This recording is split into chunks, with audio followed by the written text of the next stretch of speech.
Good morning, good afternoon, good evening, everyone. Welcome new recipe for you. Today I am going to show you a nice breakfast recipe.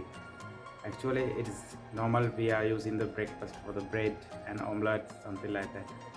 Today I am going to making a spicy bread omelette. Check how to making a spicy bread omelette.